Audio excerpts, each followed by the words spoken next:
Hello and welcome to this Michelson's webinar. Thank you very much for joining us. Today we are talking about preventing business email compromise. And today you have two of us. You have myself, John Giles, and yeah, I'm very passionate about this topic. I I know that a lot of people suffer harm. I've had lots of friends phone me who have been victims over many years, and I think it's something that's a really important thing to talk about, which is why we're doing this webinar again. We have done it a number of times, but it's an important issue, and I think today, in particular, we're wanting to focus on what are the practical steps you should be taking to prevent business email compromise from happening. So the focus more is specifically on that. And I'm very happy to say we've got Mark Hank with us again here today. Mark really needs no introduction, but he's one of the few lawyers who's really taken the time to understand information security and cybersecurity, including the technical side of it, which is so important to then be able to understand the regulatory or the compliance side of cybersecurity. And he's really done a great job at bridging that gap between law and technology in this particular area. Mark's also helped many people with business email compromises. He's done amazing things for many people, which is very laudable and really a great service to many people. So Mark, it's great to have you with us. Thank you, John. Nice to be here. So I'm just checking on the participants. I see someone's AI meeting assistant cam, which we don't allow, so I'm going to remove them. Just on that note, I've recently been contributing to an article on AI meeting assistants.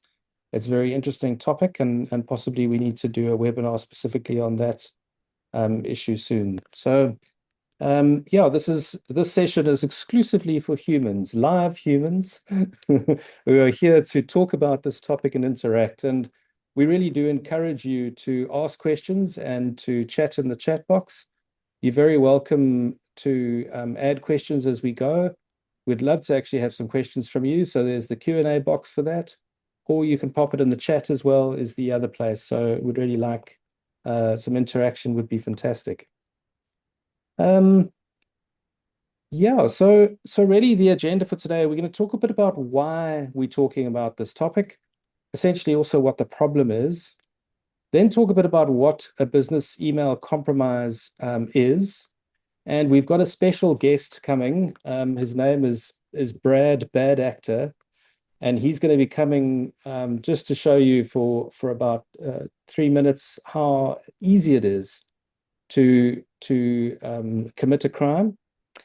And then we are going to be talking about defenses, and so tips to combat business email compromises. And Mark had a great idea, which we're going to try out today.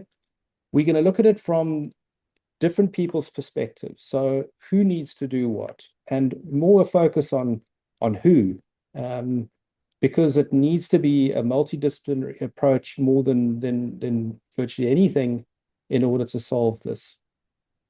So that's effectively the agenda for today, and very interested in your thoughts and any comments that you might have along the way.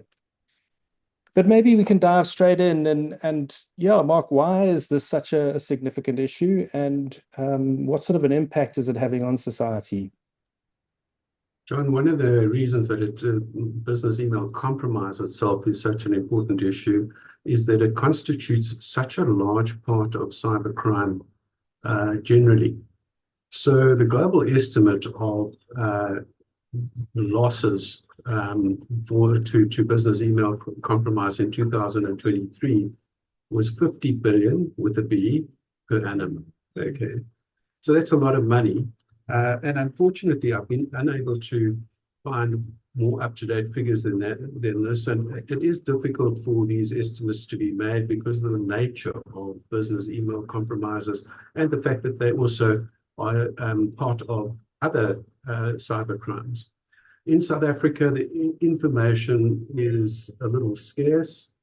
Unfortunately, I don't think that our banks are particularly cooperative in providing information. But SABRIC in 2023, they said that the cost in South Africa was 2.2 billion at that time, rand, that is, not dollars. The 50 billion is dollars. But what I did find was that the IBM cost of data breach report for 2025, released late in 2025, indicates that where enterprises suffer business email compromises, that the costs of sorting that out is often in the region of $4.44 million. Okay. So the cost to many victims of this is not just the money that goes, but also having to the regulatory issues of dealing with it, but also just simply the business issues. So it is a very big problem from that point of view.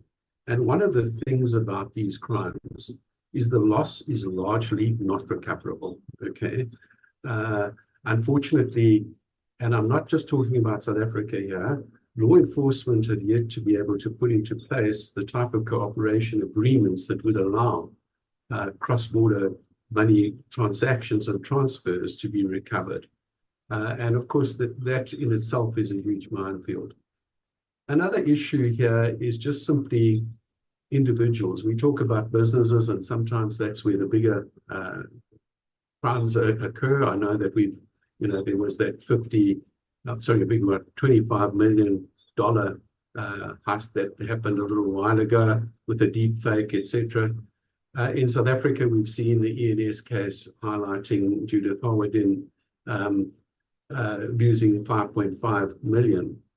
And what we need to understand is that the loss is relative.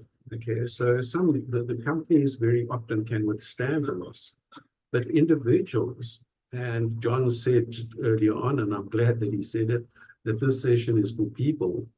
And individuals losing money with their life savings sometimes is devastating. And I've had to look people in the eye, people who are over 80 years old, have no way of now going and recovering money, and they've lost everything. It is a terrible experience. And it's not just the loss of the money, it's the loss of trust and everything around them that occurs with that. So BECs can wreck our businesses and it can wreck our lives. And that's why it is very important that we do address this properly. It's not a problem that is going away. If anything, it is escalating all the time. And I'm going to talk about AI and its role in that regard a little later.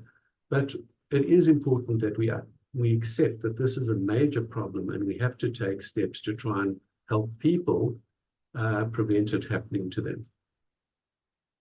Thank you, John. Thanks. Yes, thanks, Mark. That's it's quite sobering, isn't it? It really is a serious problem. I mean, the numbers that you gave there are pretty scary, and we try to keep track of some of the examples and what's happening.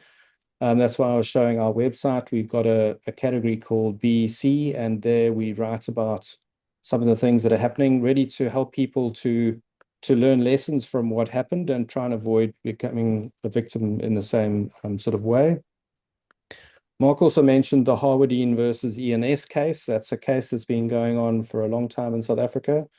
What's interesting is that there's also a lesser known case, which is a Supreme Court of Appeal case, which we'll talk a bit more about, but that's Intengo Imoto versus Soutpansberg Motor Wholesalers. We can look at that as an example, but that I think is the highest court and the most recent judgment that deals with this issue, and is an interesting one to have a look at. But maybe before we go further, we could talk a bit about what is a business email compromise, and the acronym BEC. I don't particularly like acronyms because they're not particularly plain language, and it sort of feels like technical jargon. But the concept and the term business email compromise, or BEC, definitely has caught on. It does seem to be the catchphrase that people attach to these types of crimes. But Mark, maybe if you can tell us a bit more about what business email compromise is. Sure, John. And again, just one of the tips that is important in combating business email compromise is, and the various versions of business email compromise, is to know about it. You can't combat what you don't understand. And that is something that should happen throughout the organization at different levels to understand it. So the first thing is that obviously this is a phishing crime typically.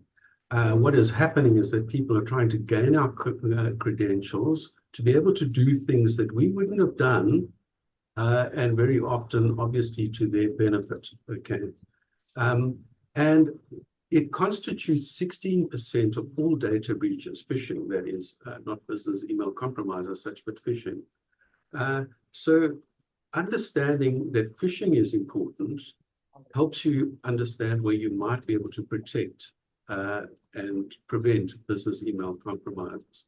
And as John said, BECs, it's become language that we use, but there are different, and it's come from the fact that initially it was emails that we used as the delivery mechanism to be able to, for the attack, to be able to get information, etc. But of course, as time has gone on, this has permeated to SMSs called smishing, voice, phishing, and QR codes called quishing. Now, all of these, essentially what they're doing is creating a mechanism to gain access to credentials to be able to commit the crime. And then there are many others. Those aren't the only ones. And if we then think about it in the context of what we do, okay, well, obviously one of the, certainly for individuals, one of the crimes that most often happens is where access is gained to bank account details and monies are stolen out of that bank account, transferred elsewhere, and certainly by the time we know about them, that money is probably in a Chinese or Eastern European bank somewhere. And to give you an idea of how quickly this can happen, I had a client that had 2 million rand stolen out of her account. Getting into account, changing, moving, doing intra-account transfers within her account, taking that out, putting it into another bank took 11 minutes. Okay. She was at a dinner party and she didn't know about it until much later. So those are the type of things that we've got to take a look at, is just where did this occur? Banks usually want, in that case, usually your details. What about customers? Very often we are customers, and very often we have customers. And in both those instances, the communication largely between customers over the last 10 years has been email. And that's where emails, there's a man in the middle attack, they get hold of the email, they can clone it and change it so that it looks very, very much like what you'd expect. And then when you receive it, you act on it. And of course, in those circumstances, very often now, as the criminals have got more sophisticated, it's based on facts that you would rely on, information that you actually know, people that you know, etc. So it's an issue of creating trust. And very often what we are now in a situation of is psychologically, most of us trust. Certainly we're dealing with certain people. I mean, you would obviously trust John. He's an attorney and he would never do anything wrong, okay? And you trust your bank in the same way, and you trust your doctors in the same way. But the fact of the matter is that trust without verification is leading a lot of people into troubled waters. And these are typically, the emotions that we look at are fear. And very often that's, we'll get that call. If you don't do this, there's been a fraud on your bank account. If you don't do this, they're going to take out more money. And then you comply because you're afraid of losing more money.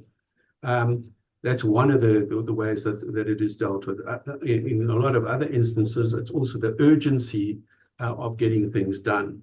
that creates the difficulty. So fear is a factor, but greed is also a factor. Okay, very often people will be caught by email or e-commerce type of compromises. They see something that they really like, and the deal is too good to be true, but still they take the deal because it is so good. And that's a greed thing. And, you know, we all know about the prince from Nigeria who's going to give us $1 billion, etc. That's also a greed type of a crime. And again, believe me, in a lot of instances, they are so credible. They are so sophisticated in how they approach people, etc. It's difficult to distinguish where the fact and the fiction is. But still, we also now have the introduction of AI. I said earlier that I'd just talk a little bit about AI. And this webinar is not about AI. But the fact of the matter is that AI is having a huge impact around the world in how our communications and our computing technologies are being used. So to not look at it would be a bad omission. And what AI does in these cases is that it enables research that people would take a long time to do. So you already know, any of you that are using AI, how easy it is to actually get a profile of somebody, where they were, where they worked, how many years they were there, sometimes even their health information. And that's not difficult because, unfortunately, again, people trust. So they put on social media very sensitive information that can be used by the cyber criminals to actually compromise them in the future by creating that credibility that is being sought in those communications. It can also automate things like phishing. Okay, so sometimes phishing is a bit of a spray type of effect. How do we? It'll be one message that goes to lots and lots of people. And because of that, you know, because of the volumes, they only got to get 3 or 4 out of, let's say, 100,000 to take it, and they can make a lot of money. Okay. And of course, with phishing being automated, you can actually create more of a spear phishing type of effect where you know what that person is and you can tailor it to that particular person. And that is all being done automatically by AI. And one of the things that I think we must also be aware of is that deep fakes, you know, people say, oh, well, I'd be able to spot the difference. I doubt that most of us would. Even machines are not being able to spot the difference in images and voice. Okay. And just think about voice for a moment. How often do you pick up the phone? You don't know who's rung, but immediately you know who it is. And immediately the trust is there. You start talking to that person. And, you know, that's a way that we communicate where the voice itself is what creates the trust. Now, the thing about deepfakes that is very interesting is that they have increased from detected deepfakes in 2023 to 500,000 to 2025, 8 million, okay, detected deepfakes that are being used. Now, the thing about that as well is not only does it show that there's this 1,500% boom in how people might be impersonated, but that the ability to detect these will become less and less. So deepfakes and images and voice and things like that, verify. And I think that that's really where we are at the moment. We've got to move from, we've got to teach people to expect business email compromises.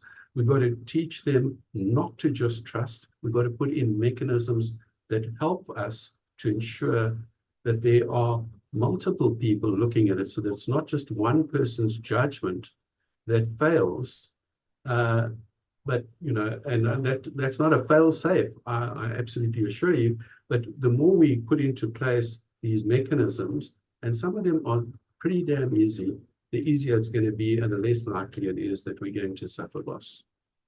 Yeah, so John, I think that, the main message is that there are different types of BEC. And then it's not just one thing. We must look at what actually is the threat to us. Yes. Okay, perfect. And I totally agree with you. You've got to think of your organization. If we think of Michelson's, we often get paid by clients. We provide a service and clients pay us.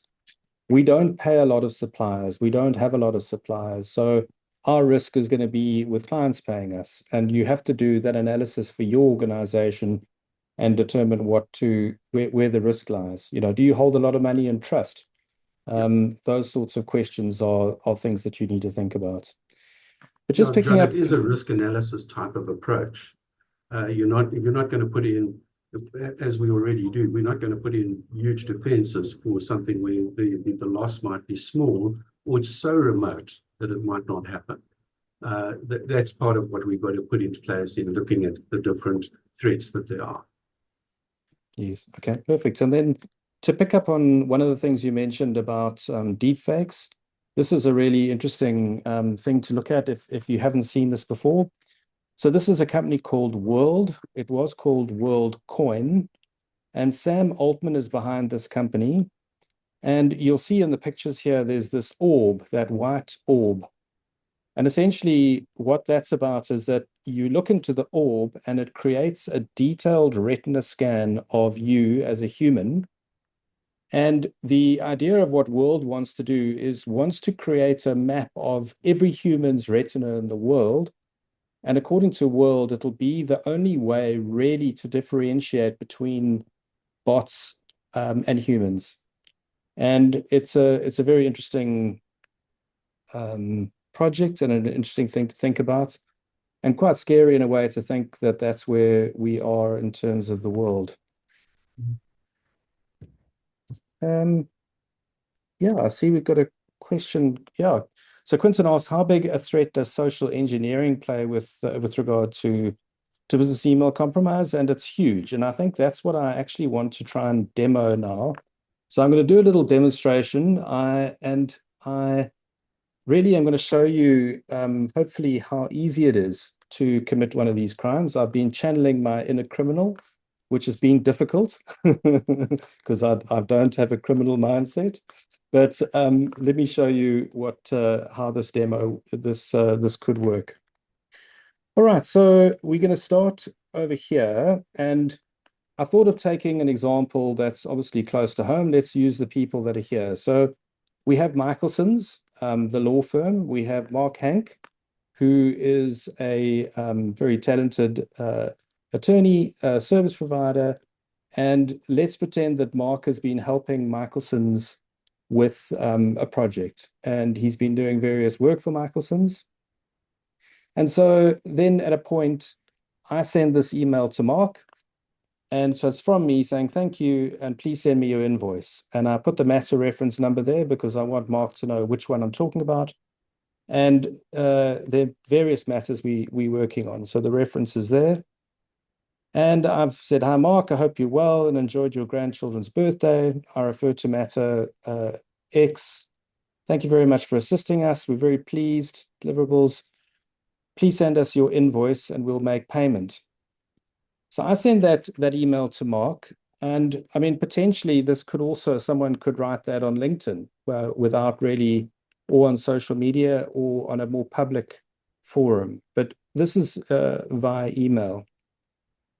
So there my email's gone off. And then what would happen is that if a criminal can get hold of this email, and often they need to know some details about what's happening, but if a criminal can then get hold of this information, they're then in a position to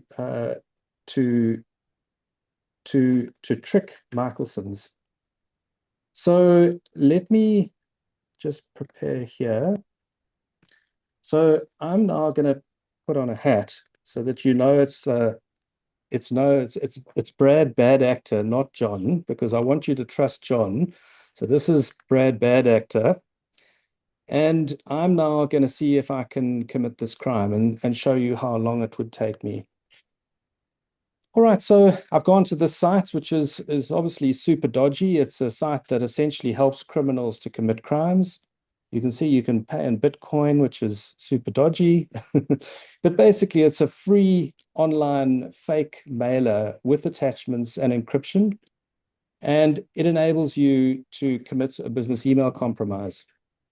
Okay, so I was really clever and I managed to get hold of that mail that Michelson sent to Mark saying, well, Mark, please invoice us. So I'm now going to see if I can't trick Michelson's into paying me, Brad Bad Actor, instead of Mark. So I'm going to send an email and it's going to come from Mark. The email address must be Mark's email address and his actual real email address. I'm going to send it to John. And now the subject, I'm going to pick the subject from this mail. And interestingly, I know the reference. So the reference is going to make John think, well, that's definitely Mark because he's got the right reference number. Then I obviously need the invoice. So I've created an invoice. I'll show it to you just now. And I'm going to attach the invoice for the work that's done. And particularly as a criminal, as Brad, the more information I have and the more I can make a social connection, back to Quinton's point about social engineering, the better the chances I'm going to have of committing this crime. So that invoice should be specific. It should hopefully deal with the right services. And even more so, if I can find previous invoices that Mark has sent, then I've got a much better chance because it'll look like other invoices.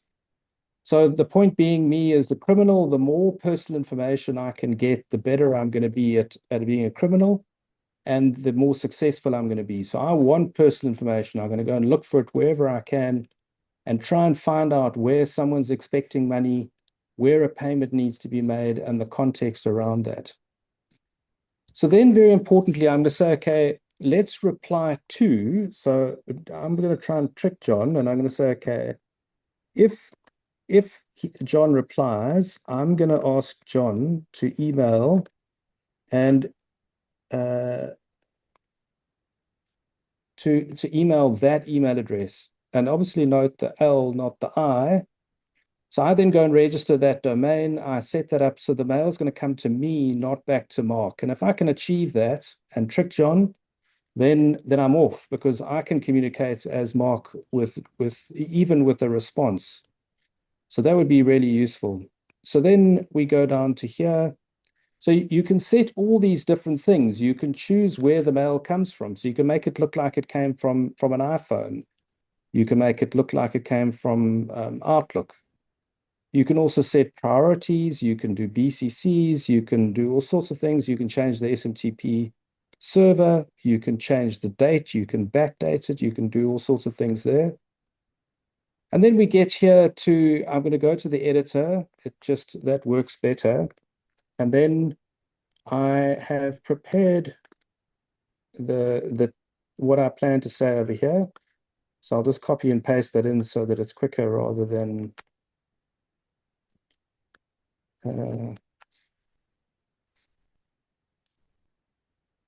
so I'm going to say, okay, hi, John, I'm well. And yes, I really enjoyed the birthday party. So that's really critical. Often the criminal wants to connect it socially to something that they know. So it's very important to build that trust, the familiarity.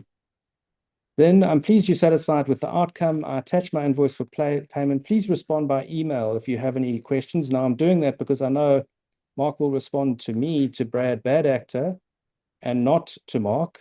And then I can keep the conversation going. And then, I make it really believable. And also then I'd say, please pay today as I'm going on holiday tomorrow. So as a criminal, if you can create some urgency, you've got a much better chance of succeeding. So I then put that in, and then let's see if it works. And demos are always tough, so hopefully this works. So I've got to prove that I'm human here.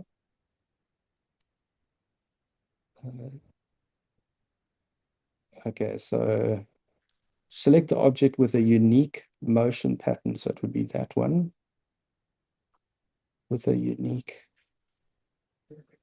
Boy, that's quite tricky. I think it's no, maybe it's only that one. Sorry, I've got to just move something here.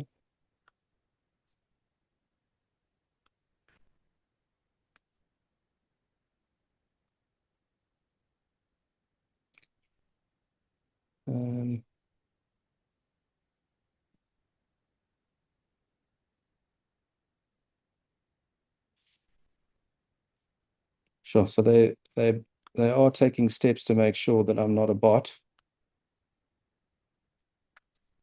Okay, so I've verified that I'm human, and I'm going to send that mail. Great. So that mail's now gone. So now let's go to my mailbox, and hopefully I won't share too much personal information here. So there we go. I've got thank you. Please so it's from Mark. Thank you. Please send your invoice. And there it is. Hi, John. So it's coming from Mark at hank.koza. So actually, I must take my hat off now because now I'm John. I'm John at Michelson's, and I've received this email. Perfect. It looks all good. I could actually have put in what John sent to Mark at the bottom there, so it looks like it's a reply. And there's the attached invoice. And yeah, there's the invoice with everything, including the bank details. And so if you're not concentrating, you just think, okay, great, that's Mark, and he's going on holiday. I need to pay him, and you pay the money without checking. And literally, that's how easy it is to commit one of these crimes. And all you need is some raw material in the form of personal information. Those sites on the internet, there are many of them that you can create fake emails, and off you go. And if you try enough of them, you're going to find a victim at a point.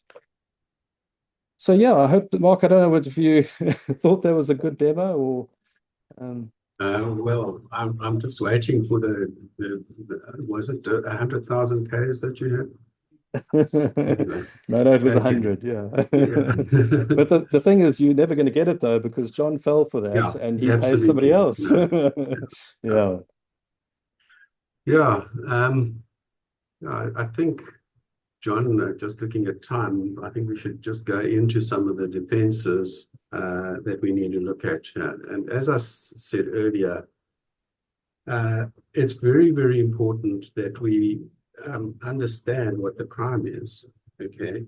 And that usually takes a few people within the organization to understand where it might have occurred and what might have happened. And typically, we just leave this to the techies, okay? And very often, they might do a good job of actually detecting it, etc. But do they do a good job of protecting us against it in the future? Very often not. And one must remember, so this is John had mentioned earlier on, that unless we approach this on an interdisciplinary type of approach, our success is going to be limited. And I'm going to go through the different people that I think we have to engage, or we have to be engaged in dealing with them, and they might not be exhaustive.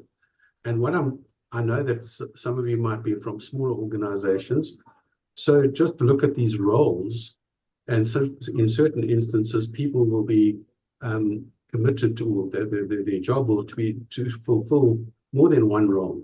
Okay, but first and foremost, social engineering is what this crime is about. So we have to get the people to understand that. And when I say people across our organizations, we have to concentrate on the people. So that we start where I think we always should start, and that is with the board and the exco of the company. You need to have a top-down type of approach and policies. Remember that policies, they might not be necessarily owned by the board in this instance, but they must ensure that the defenses are in place. And that's not just a best practice. It is also essentially part of our law, the Companies Act, and King 5 expands on what is in the Companies Act, sets out the role of the governing body. What is quite interesting, given the fact that artificial intelligence has been around for some time, and I know that many of us became alerted to it with the general AI coming out into late 2022, I think it was. So for us, it might not seem that long, but it's been around for a while. And what is interesting is the IBM cost of data breaches reports that they found that 63% of organizations have no AI governance. And in my view, given where we are today with the King 5 and with things like the joint standards, etc., that is possibly unlawful, that you're not even looking at this, because they say we've got to look at this, have situational awareness, look at what threats we are as a governing body. We have to look, that's part of the governing body's job, is to look at the business from the point of view of what threats there are to the business and what opportunities there are for the business to thrive. So we need to think about that. And, I think that a lot of boards and excos need a bit of a shake-up in this regard. Mark, if I can just jump in there. So do boards have a policy specifically on business email compromises, or is it more that their policies around procurement and payment processes, I don't think there's a specific policy that deals with business email compromises. I'm not suggesting that there is a specific policy. That might be more the domain of information security, etc. But I do think that the board needs to at least say a part of our policy is to look at the risks and look at the situational awareness. So with AI, to have the right people within the organization investigate what the threat is in the first place and what the defenses are.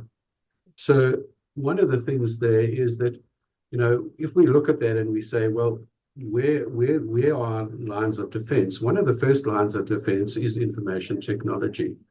But very often that's where we stop. We leave it at information technology and say, well, the techies will sort this out. So I think that it is important from the information technology side, and very often their complaint is we tell the board about threats, we tell the board about things, but they don't buy into what we need.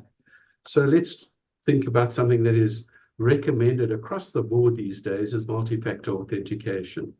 Now, unless you have that capability within your organization, technologically have that capability, that becomes difficult.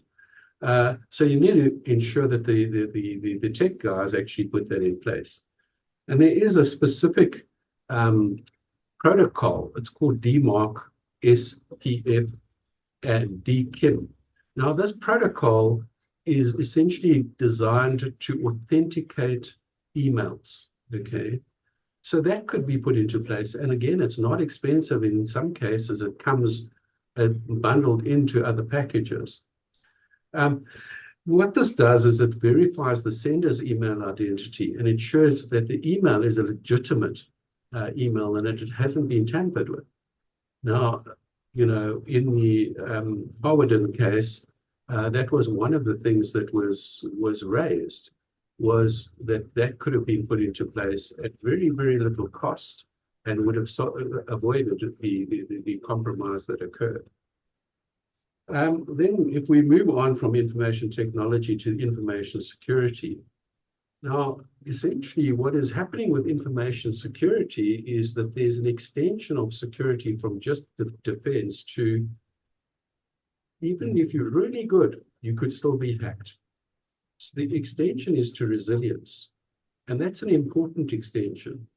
And we're seeing it in best practices in the NIST frameworks and in the ISO standards, but we're also seeing it in industry regulation. So DORA in the EU and in South Africa, the joint standards, they are specifically requiring companies to put into place mechanisms so that if there are breaches, that they recover, and the term that is often used gracefully, essentially to be, to put the business in place again, but also to assist any others that are linked into them in actually recovering from a breach.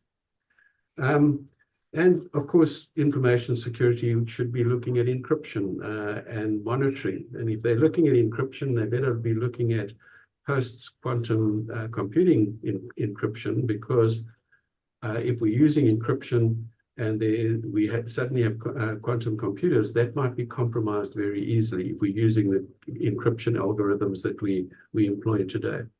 And of course, they need to monitor. One of the issues around dealing with information breaches is monitoring. Can you pick it up as quickly as possible?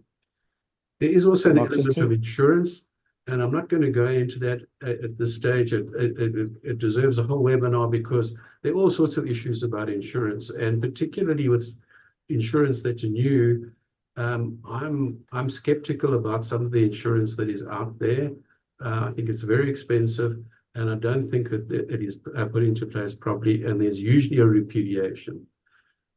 What about the information officer? Okay. Sorry, Mark, if I can just pick up on a few points about information security. At Michelson's, we implemented DMARC and DKIM, and it certainly made a difference to us. And I think, the demo that I gave you, that Brad Bad Actor actually didn't get access to Mark's email. All that Brad did was pretend to be Mark. But obviously the criminal, if they can actually get into email, so if the email is compromised and actually be sending from Mark's mailbox, then even better chance. So information security remains absolutely critical and really important. And I think Quinton's making a good point. It is frightening what information can be got from just the internet in terms of who's communicating with who and who's talking to who. Like even an announcement that a big deal's been done and there's going to be an equity payout to shareholders. That's a massive opportunity for a criminal. So, yeah, absolutely. And then, actually, that's all I can think of. So then I think, Mark, you were talking about the information officer and their role and what they should be doing. Yeah, and I'm not going to, a lot of what I've said about information security overlaps with responsibilities of the information officer as well. But essentially, the information officer is there to protect personal information. And what is the raw material for business email compromises? Personal information. So they're doing their job properly, and they are training people properly, etc., and protecting that, then already we are a long way there. What about our financial officers? And again, what do the criminals do? They don't practice like John and I do just for the love of the law. They practice for money. And at the end of the day, the financial officers and the accounting profession is built in all sorts of protections, some of which could be very useful in this case. So they would have least privilege, so that people are only getting the information they need. Separation of duties, so that you do have people that are dealing with one thing, they can't actually maybe authorize. If they say, I'm releasing this money, they can't authorize the release. Somebody else has got to authorize the release. Multi-person authorization. And I think that this is becoming very important, simply because I think in a lot of our organizations, there's a single point of failure in a person. Whereas if there's just somebody that they've got to say, okay, you've got to authorize this, not only have we got a dual security mechanism, but that urgency that very often creeps into these business email compromises, that you just have to wait. You have to wait until that second person has seen it. So it just slows things down a little bit, possibly makes us think a little bit more. Procurement. Supply chain has become an attack vector for people that are attacking companies in a big way.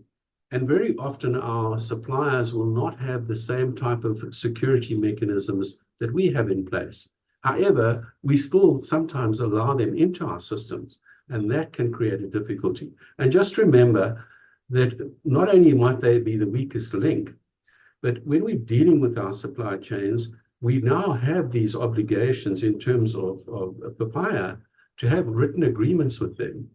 but they are also, that there's exactly the same concept is in the joint standards that govern the financial sector and the suppliers to the government, to the financial sector, that there should be, if we are sharing any technology with them or communication mechanism, there should be agreements in place to deal with it. Training, absolutely number one. And when I'm talking about all of these people, part of what I'm saying is we've got to train all of these people in their responsibilities. And we need everybody to be a warrior in one way or another. And I think one of the things that we need to do is also have people understand that while we might have security in place within the business, and that could be important to them, because if there is a big attack, they could suffer, not get bonuses, maybe lose their jobs, whatever the case might be, but also just simply that these are life skills.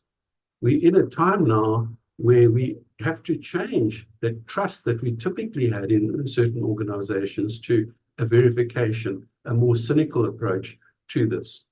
And I'm not dealing with it in a negative sense. I think that it's positive. Legal and communication. The lawyers still play a very big role in this, and we've been asked questions about disclaimers, etc. And, you know, contracts and disclaimers are very, very important in ensuring that possibly we transfer some of the liability and responsibility, but also if we are relying on those without the other measures in place, well, that's a little like putting a toilet in without the plumbing. Okay, we've got to actually get those things in place.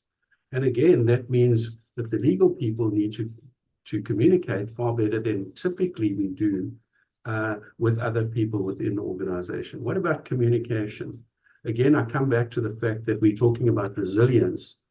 And just remember, one of our major areas in an organization of loss is reputational damage. So we need people who are, and this has got to be a proactive thing, just as the lawyers, it's no good, you know, just jotting down a disclaimer or getting it off an AI and putting it into, you must think about it in the context of what you're doing, and you should be doing it proactively. Likewise, the communication people should be saying, okay, if we have an incident, how do we deal with it? How do we communicate this? And who might we need to communicate this to? It might be reporting, which might be statutory, but there's other communication that we might have to do that is very important. And then, of course, and I say users in the context, all of the people that I've spoken about are already users, but we know that training at the lower levels of our organization, I think one of the tricks is to actually ensure that those people understand that this is a life skill. It's important in what they're doing. And there are lots of examples that we can use in training to make people understand that just as the company could be subject to an attack, they might lose all of their money. So I think that we need to think carefully about where the trust is. And when we look at our systems, do we trust our own systems? And do those systems, are they sufficient? We need to actually verify some of our systems to see whether they meet the challenges of today.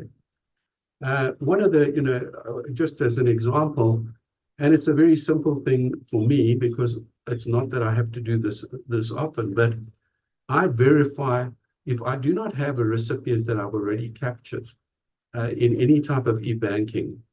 Every time I get an invoice, I verify that out of band. I make sure that I don't take the number that is on the communication.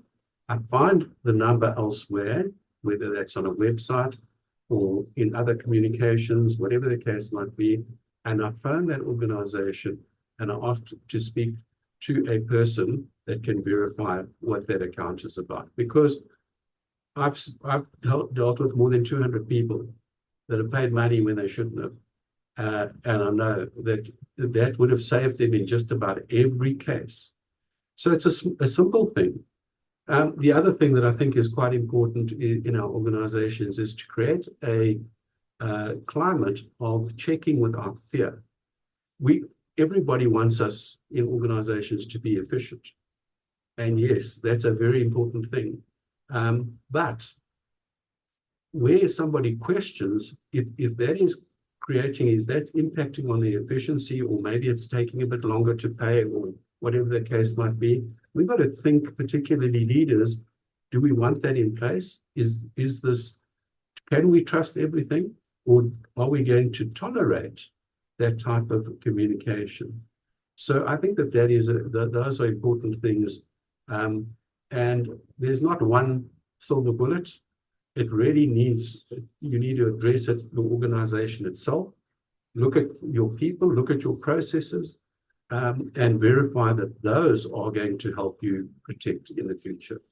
John, I think I've gone on for quite a time, actually. I don't know what we still have to do, but I hope that I've covered everything, and I'm very happy to answer some questions if there are. Yeah, no, thanks, Mark. That's fantastic. I think there's lots of information there, but lots of useful tips on what organizations should do. Maybe if I just highlight a few that stood out for me, I think the financial officers are absolutely key, the people actually making payments in organizations. Big focus on them. I 100% agree. It's a training issue. It's a people issue. It's an awareness issue.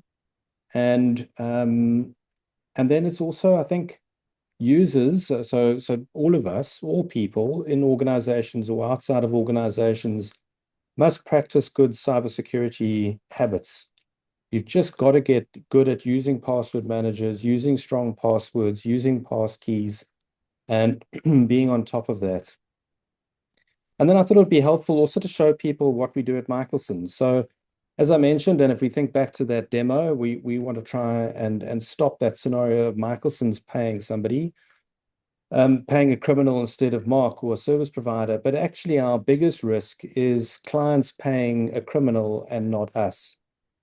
And so we've analyzed that and said, okay, that's our biggest risk. And how do we stop that? And obviously it's difficult because for us, we could be totally oblivious to the fact that a criminal is talking to our client. We're not even in the picture. So it's quite a difficult thing to do, but I'll show you what we've done. So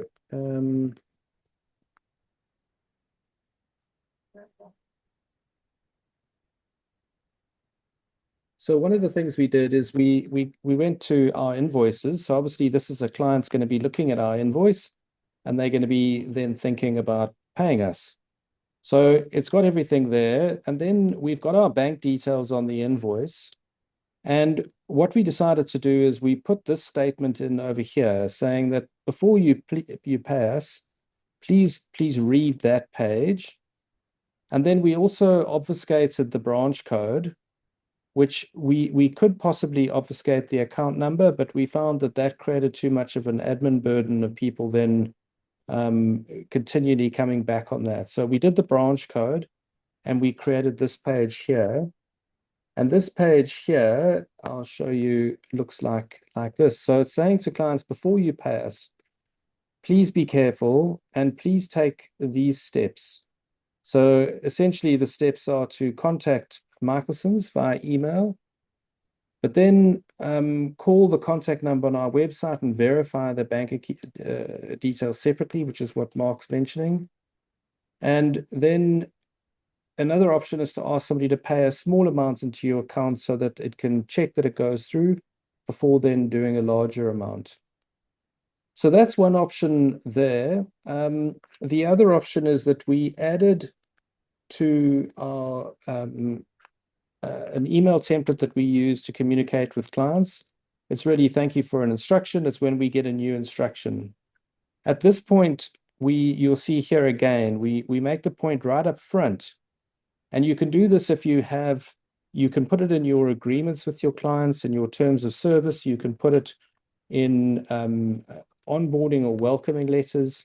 You can have that same statement going there, because in many ways, it's too late at the invoice stage because the criminal might have got in ahead of us and sent the clients the invoice before we've sent the invoice. So we're doing it right up front there. And then if we go to email, this back to the same email, you'll see we've got a disclaimer that's in our mails. And I'll just open that to show you. So yes, and Mark made the point, and I agree that email disclaimers and disclaimers generally are of limited value. There's a recent Supreme Court of Appeal decision about this as well. That's interesting. But you're still better off having one than not having one. And so there's got this disclaimer talking about a number of things, and in particular, trying to limit our liability. And I think that's a key component of this issue, is that obviously once the criminals succeeded and the money's gone, then the blame game starts. And that's where both parties are trying to recover the losses from the other. And that's where it gets pretty hectic. And I wanted to quickly show you this decision here, which is a Supreme Court of Appeal decision here. And essentially here, there isn't time to go into all of it, but the court found that the risk of incorrect payment rested with the purchaser. So that's the risk, and they're the ones who then suffer the loss. This was about 300,000 Rand in that particular case. So that's some of the things. And then I wanted to show you also, so in the programs, we've got 2 modules that deal with this issue, and this will help you to take further steps. So this module is called Dealing with Business Email Compromise. And we go into detail here about understanding BECs, the consequences, how to prevent attacks, and then what to do once there has been an attack. And there are recordings here of the sessions that we will do today, and then that we've done in other sessions. And then we also have this module in the data protection program, which specifically focuses on protecting suppliers during procurement. And this module you can work through. There are, again, more examples here. There are diagrams, there are various different software tools. I know Quinton also mentioned a software tool. Absolutely, that's part of solving the problem. There are lots of useful resources. And then here, again, is another list of actions of things that you can take to put in place. So that's a lot that we've said. And I think one of the key points for me is that you must identify one person to take accountability or responsibility for this. With all those role players, if everyone's thinking someone else is doing it, nothing's going to get done. Somebody needs to take the lead and coordinate with all those people to make it happen. And then, Quinton, thanks for your questions. I don't think read receipts add much layer of protection. I must say, I don't think that really helps. Yeah, so Mark, Quinton's asking around WhatsApp messages. I don't know, Mark, have you come across any scenarios where WhatsApp is used as the... I have. There have been WhatsApp messages that have been used. If I remember correctly, they were used in conjunction. So it was part of the social engineering effort. They were used in conjunction with other emails, etc., or other communications. So yeah, but there have been WhatsApp messages that have been used. Okay, great. And I think we're pretty much out of time. So maybe if we can just launch our poll to get feedback from you to see how you enjoyed today's session. And while you're doing that, I just want to take a chance to say thank you very much to Mark. I really appreciate your time and effort in preparing for today and for presenting it. It is really, you've done a lot of good for a lot of people in this area. And I think this webinar is, again, adding to that and contributing to trying to hopefully prevent people from becoming victims and then recover from it where they have had a problem. Great. I hope you found that useful. It was nice to get good feedback. Thank you very much. And obviously, yeah, we're here. We're available to chat more about this. If you'd like more content like this, we're happy to develop it. And please engage with the programs and the modules, and any feedback or requests will be very gladly received. Great. Thank you very much, and enjoy the rest of your day. Thank you. Have a great day.